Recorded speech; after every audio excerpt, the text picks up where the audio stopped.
See you.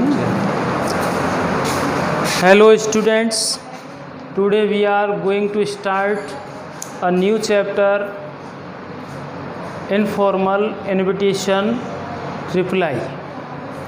तो informal invitation reply में हमने आपको बता दिया था कि इसे किस तरीके से हमको बनाना होता है, कौन कौन सी इसकी मर्यादाएं हैं, कौन कौन से बिंदुओं को अपन को ध्यान रखना होता है। तो पहली बात जो मैंने कही थी कि फॉर्मल जो इनविटेशन होते हैं उन्हें तो अपन डायरेक्ट वे में लिख देते हैं। इनफॉर्मल इनविटेशन रिप्लाई जो होते हैं उनमें हम इनफॉर्मल लेटर की भांति ही उनको लिखते हैं। इनफॉर्मल लेटर की भांति अपन उनको लिखते हैं और अपने दोस्त रिश्तेदार के लिए उनको इनवाइट करने के लिए जो इनविटेशन कार्ड होते हैं और उसी के अनुसार उनके रेस्पॉन्स दिए जाते हैं उसी लैंग्वेज में। इसमें हम फर्स्ट सेकंड पर्सन के सर्वनामों का प्रयोग करते हैं और ऐसा कुछ नहीं कि हमें थर्ड पर्सन इसमें भी यूज़ करना है या फर्स्ट सेकंड पर्सन ही करेंगे थर्ड पर्सन, तो वहाँ कोई भी बाध्यता ऐसी नहीं है। हम फर्स्ट सेकंड बल्कि कभी कभार हम थर्ड पर्सन का यूज़ भी करें तो कोई बहुत बड़ा बिंदु नहीं है। तो ये स्थिति आपको ध्यान में देनी है और इसके बारे में 5-6 पॉइंट जो थे कि इनफॉर्मल इनविटेशन रिप्लाईज जो होते हैं वो किस तरीके से बनाएं। तो क्वेश्चन लिखें आप, question number 1। Suppose that you are Amit Kumar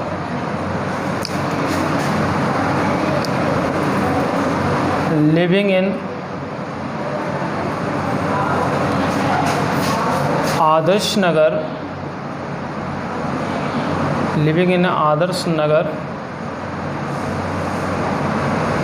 बयाना। कई बार आदर्श नगर बयाना है, इसमें जैसे ये ऑब्लिक 241 250 कई बार मकान नंबर ये आ जाता है बयाना। You got an invitation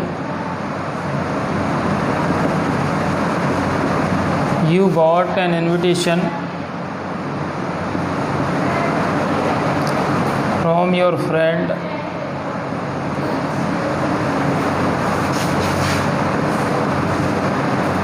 Alok Gupta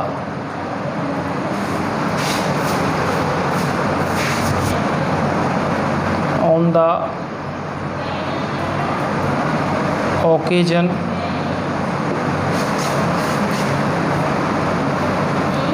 of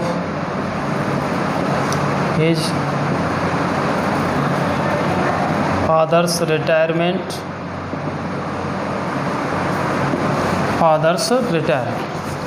You got an invitation from your friend Alok Gupta on the occasion of his father's retirement on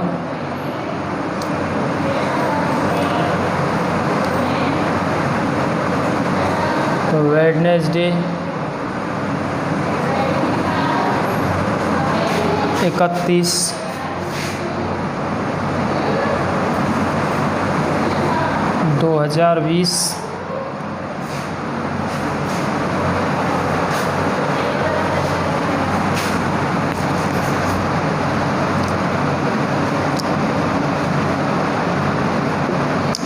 at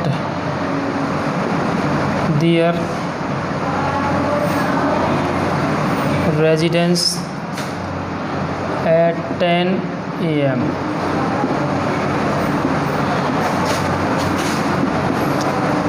Draft an informal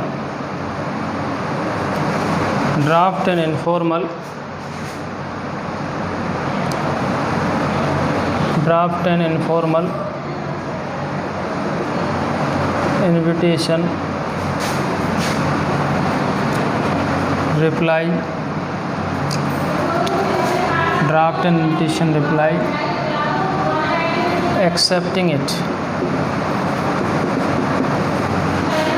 ये आपका क्वेश्चन है, और इस क्वेश्चन में हमको सबसे पहले ये समझना है कि इनविटेशन सामान्य है या रिप्लाई है। रिप्लाई है तो फॉर्मल है या इनफॉर्मल है। फॉर्मल इनफॉर्मल का पता चल गया तो किस बिंदु के तहत है, किस प्रयोजन में है, ये सारी बातें अपन को समझनी होती हैं और अच्छी तरह से हमें ये समझना पड़ता है। ठीक है ना। अब इसके क्वेश्चन के आप अर्थ को समझें अच्छी तरह से।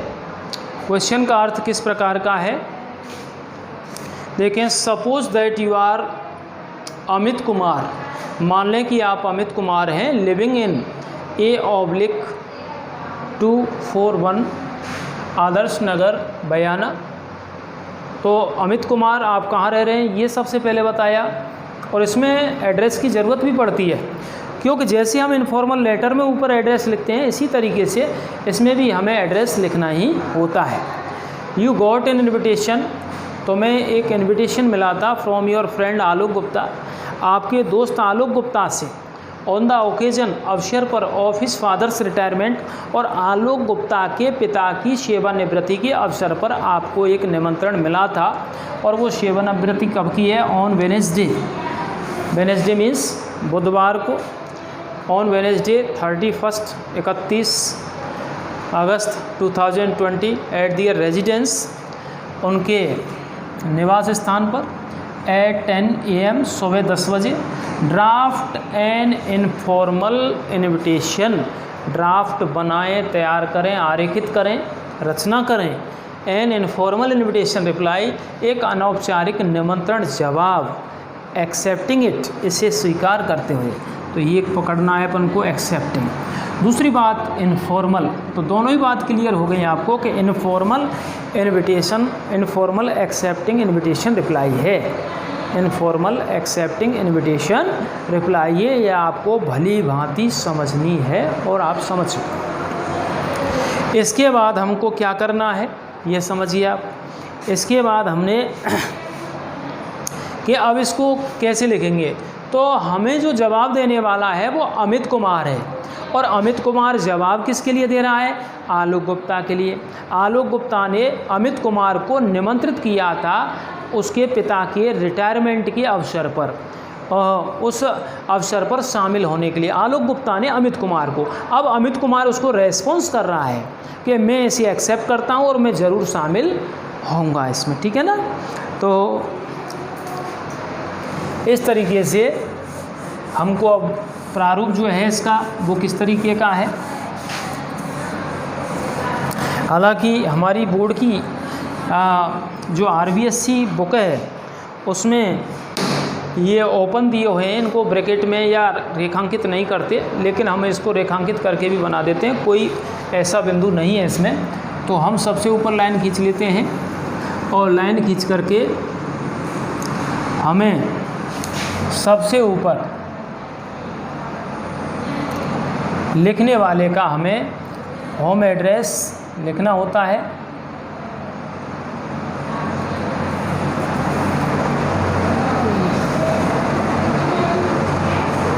ठीक है ना। और सबसे ऊपर हमने लिखा है साहब A241 आदर्श नगर बयाना। इसमें सबसे बड़ी बात जो होती है A/241 आदर्श नगर बयाना, यानी 1/241 आदर्श नगर बयाना। ऐसे करके और ऐसे करके जैसे हमने लिखा है, तो इसमें हर शब्द का पहला अक्षर बड़ा बनाएंगे, कोई कॉमा फुल स्टॉप नहीं लगाएंगे। इसके बाद हमको तारीख डाल देनी है कि आप उसको रेस्पॉन्स कर रहे हो, तो वो किस तारीख को कर रहे हो। इसमें 31 अगस्त है, तो आज हम एक्चुअल डेट डाल दें, जैसे कि 31 अगस्त है और 2020। और इसके बाद आप अपने दोस्त को रेस्पॉन्स कर रहे हैं, उसी को माय डियर लगाकर, तो माय डियर आलोक। ठीक है ना। माय डियर आलोक गुप्ता, या डायरेक्ट आलोक भी लिख सकते हैं, my dear Alok Gupta.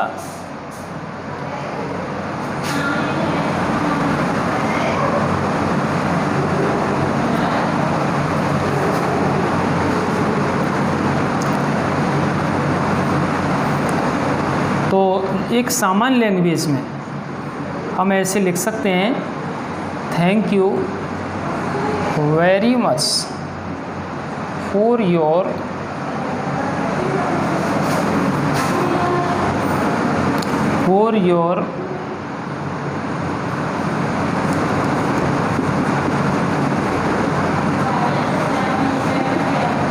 cordial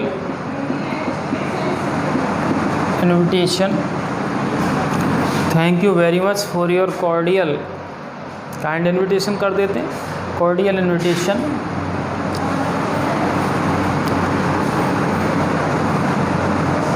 on the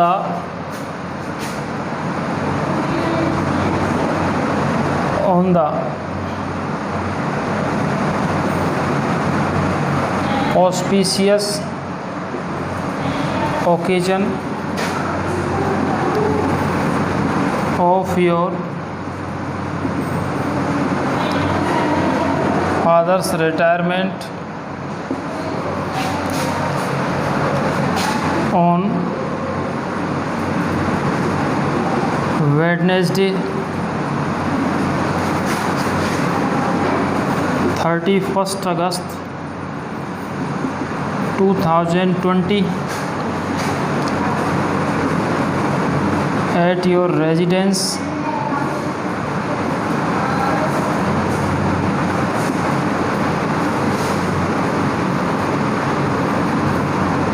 at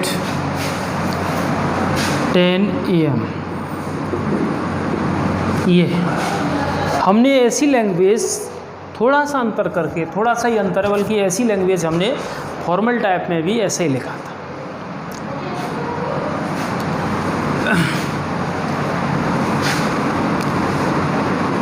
I have a great pleasure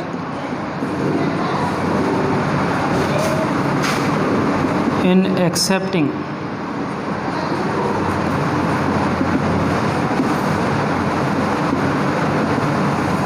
your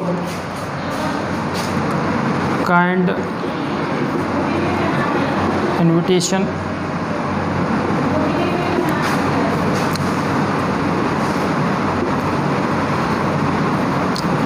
I must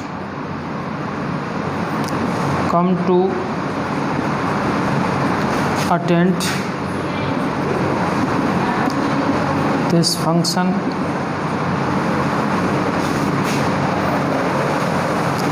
and to wish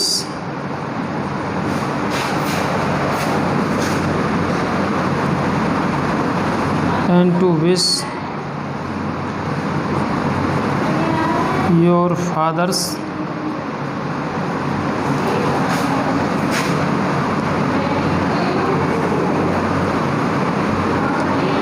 father's healthy and bright future.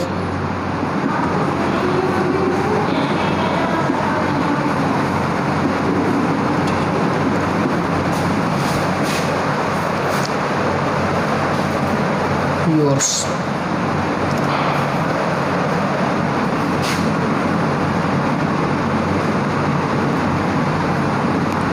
और हम लिख सकते हैं thanking you yours loving friend, या your sincerely yours loving friend. और लिखने वाला जो है आपका पहला जो नाम था वो नाम आपका सुरेंद्र कुमार, जो भी क्वेश्चन में नाम था आप लिख सकते हैं उसको। आलोक गुप्ता ने सुरेंद्र कुमार को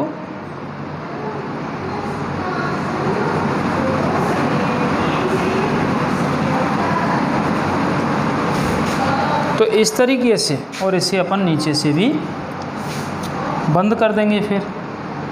तो ये हमारा पूरा इनविटेशन, इनफॉर्मल इनविटेशन रिप्लाई हुआ। इसे आप पढ़ें, समझें और अच्छी तरह से समझें। देखिए एक बार और समझें। सबसे ऊपर जैसे हमने इनफॉर्मल लेटर 10th क्लास में पढ़े हैं उसी पैटर्न पर इसका लिखना होता है, लेकिन उसमें जो एक तरीके से हम भूमिका बनाकर लिखते हैं वो सारी बातें इसमें नहीं होती। इसमें अपन क्या करते हैं, हम यहाँ पर डायरेक्ट बेस में लिखते हैं इसको। जैसे A/241 आदर्श नगर बयाना 13 अगस्त 2020 तारीख लिखेंगे, फिर लाइन छोड़ के माय डियर आलोक गुप्ता या माय डियर फ्रेंड भी कर सकते हैं, नाम ना हो तो आप लिख रहे हो। फिर थैंक यू वेरी मच, आपको बहुत बहुत धन्यवाद, फॉर योर कॉर्डियल इन्विटेशन, आपके हार्दिक निमंत्रण हेतु। हार्दपूर्ण, सौहार्दपूर्ण यानी आंतरिक लगाव, उसको कॉर्डियल कहते हैं। तो cordial invitation on the auspicious occasion, शुभ अवसर पर, ऑफ योर फादर्स रिटायरमेंट। और शुभ अवसर किसका है, आपके पिता के सेवानिवृत्ति के शुभ अवसर पर, ऑन वेनेसडे बुधवार को 31 अगस्त 2020 एट योर रेजिडेंस, आपके निज निवास पर, एट 10 AM सुबह 10 बजे। I have a great pleasure, मुझे बेहद खुशी है।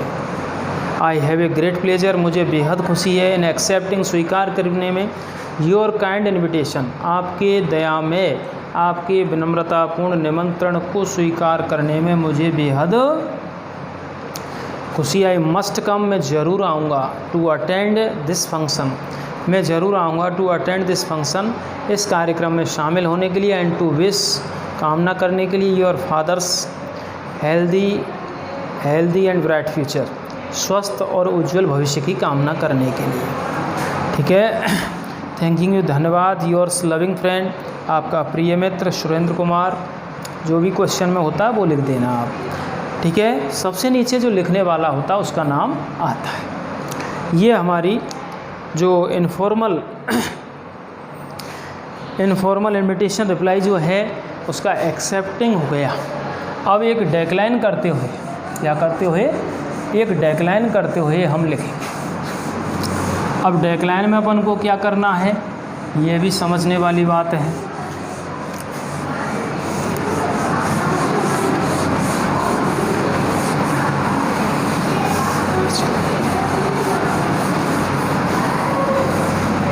देखिए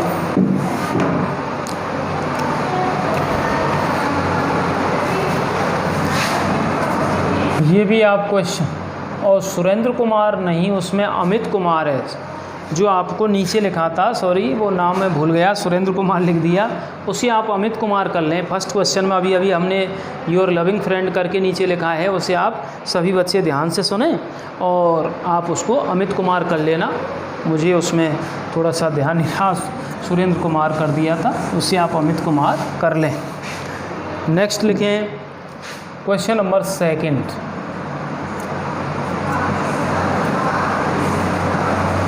Imagine that you are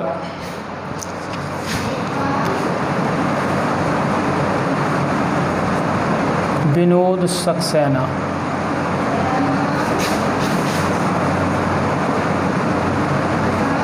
living at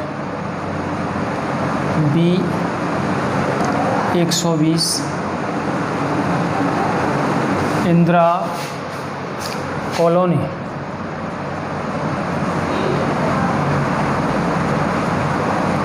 Bharatpur. Imagine that you are Vinod Saxena living at B120 Indira colony, Bharatpur. ठीक है ना, आगे लिखें आप, you have been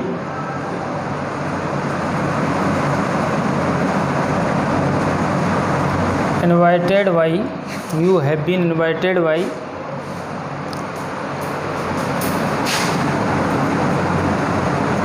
your friend Prateek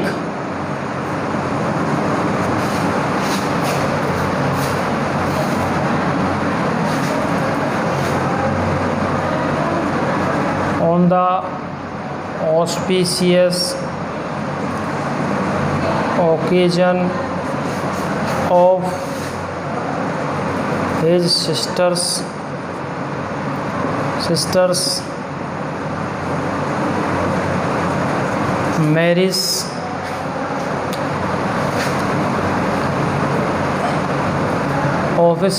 marriage on Monday,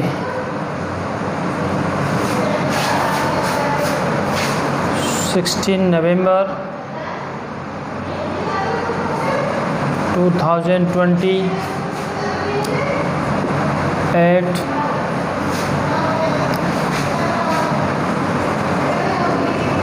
सारस hotel, Bharatpur at 5 PM.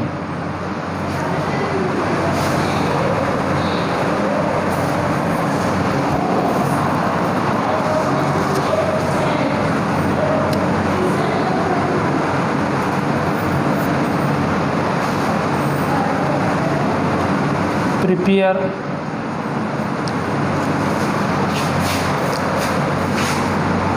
an informal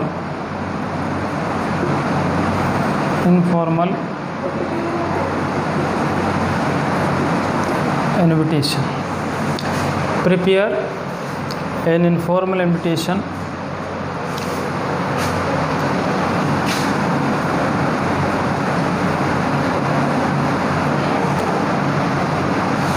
Prepare an informal invitation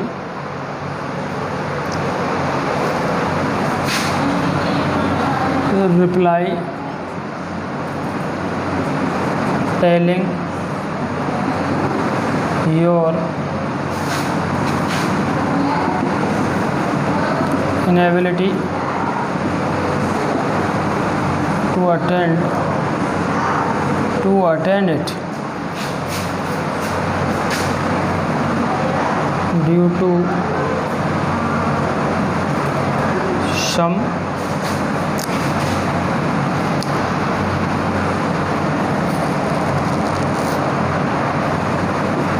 problem.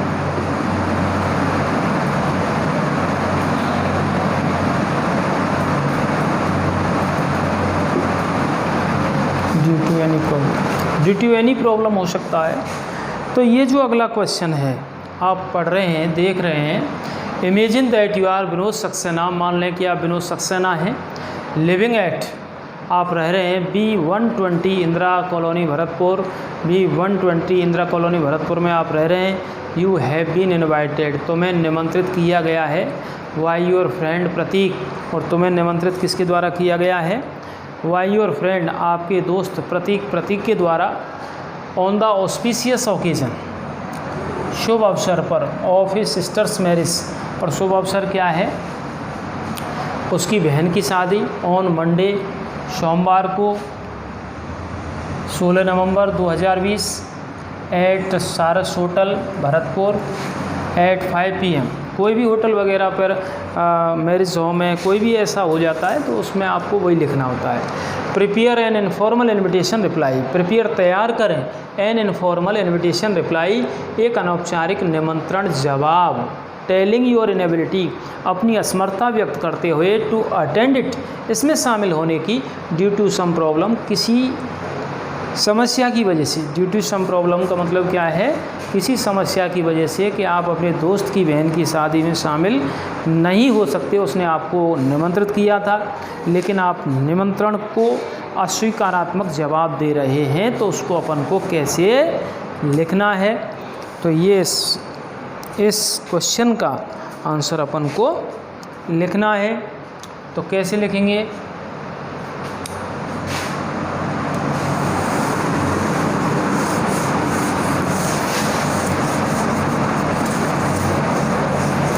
तो इस प्रकार से देखें आप,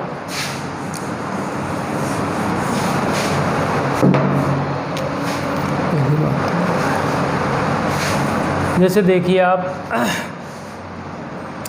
इस सबसे हमने पहले ये लाइनिंग कर लेते हैं और लाइनिंग के बाद में हम इसको इस तरीके से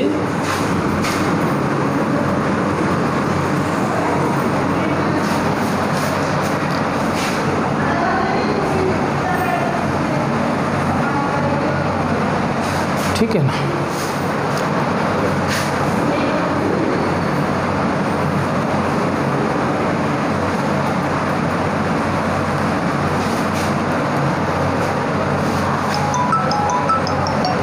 हमने यहाँ पर जो लिखा था B120 Indira colony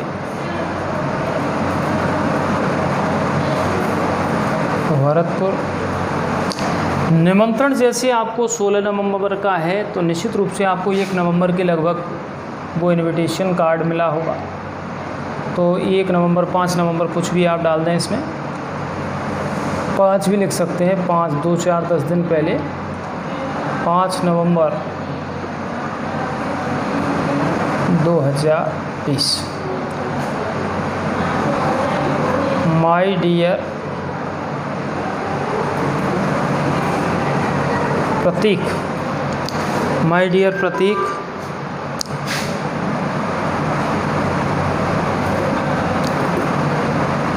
thank you very much, thank you very much for your cordial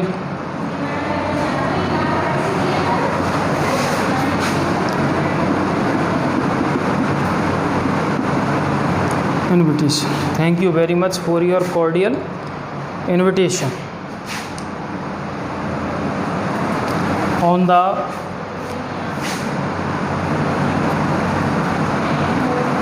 Thank you very much for your cordial invitation on the auspicious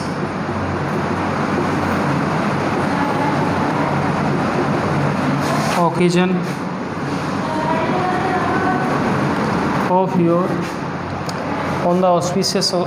of your sister's marriage on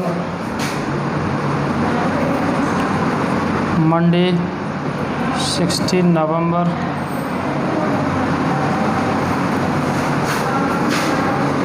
at Saras Hotel,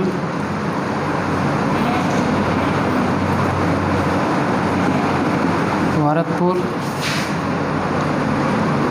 at 5 p.m.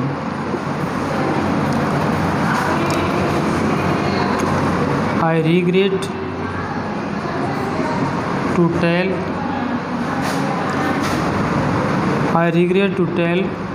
my inability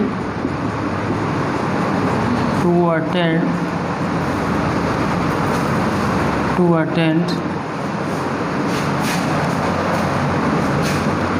the function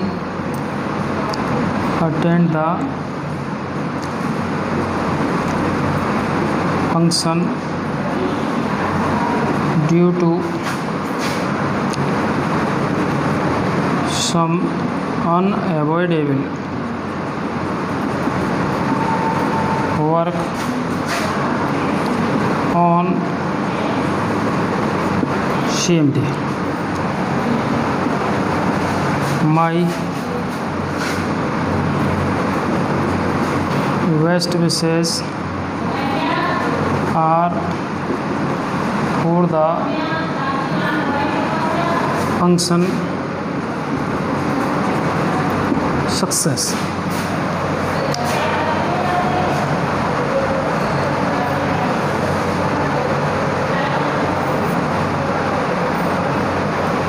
ठीक है ना।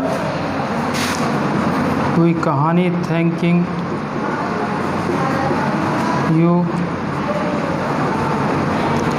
Yours loving friend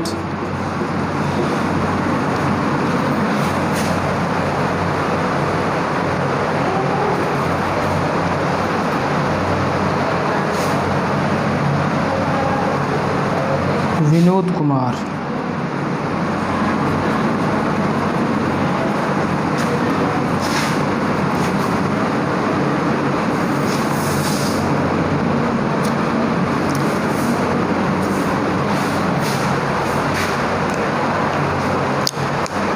तो इस तरीके से हमारा जो ये क्वेश्चन है उसके अनुसार ये जो हमने आपको इनविटेशन रेस्पॉन्स किया, इनविटेशन रिप्लाई किया, उसका अर्थ आप समझें। और अर्थ में जो बहुत कुछ अंतर नहीं है, केवल डेक्लाइन और एक्सेप्ट के अनुसार नीचे वाली पंक्तियों का अर्थ अलग हो जाता है। और नीचे वाली पंक्तियों में जो आपको विशेष ध्यान देना है कि किन किन शब्दों का समावेश है। बाकी बहुत सारी चीज़ें इनमें सेम होती हैं, ठीक है। तो जैसे हमने इनफॉर्मल इनविटेशन रिप्लाई जैसे किया तो वही इनफॉर्मल लेटर की भांति है, और इनफॉर्मल लेटर की भांति ऐसे करके my dear Prateek, thank you very much for your cordial invitation. आपके लिए बहुत बहुत धन्यवाद सौहार्दपूर्ण निमंत्रण के लिए। On the auspicious occasion of your sister's marriage, आपकी बहन की शादी के शुभ अवसर पर on Monday 16 November 2020 at Saras hotel Bharatpur at 5 PM। इस तरीके से हमने ऐसा एक्सेप्टिंग में भी लिखा था, और डेक्लाइन है तो उसमें क्या अंतर है। हमने एक्सेप्टिंग में यहाँ पर ऐसे लिखा था I have a great pleasure, उसके स्थान पर हम लिख रहे हैं आई रिग्रेट, मुझे बेहद खेद है। रिग्रेट मीन्स होता है अत्यधिक दुख होना, हार्दिक दुख व्यक्त करना। I regret to tell my inability, मैं मेरी असमर्थता को बतलाने में या मैं अपनी असमर्थता को बतलाने में मुझे खेद है। टू अटेंड द फंक्शन, कार्यक्रम में शामिल होने की। Due to some unavoidable work, किस वजह से, ड्यू टू मीन्स की वजह से, किसकी वजह से, सम अनएवॉइडेबल वर्क, किसी अपरिहार्य कार्य। अपरिहार्य का मतलब जिसे टाला ना जा सके। अपरिहार्य मीन्स होता है जिसे टाला ना जा सके ऑन सेम डे, और उसी दिन है जिस दिन आपकी बहन की शादी है, इसीलिए मैं नहीं आ सकता। माई बेस्ट विशेज, मेरी शुभकामनाएं हैं, आर हैं for the function success and for the couple, इसमें आगे और जोड़ लें एंड फॉर द कपल, और जोड़े के लिए मेरी शुभकामना। कार्यक्रम सफल हो और जोड़े के लिए मेरी शुभकामना। तो thanking you yours loving friend, ऐसे करके और इसे चारों तरफ से आप क्या कर दोगे, क्लोज कर दोगे।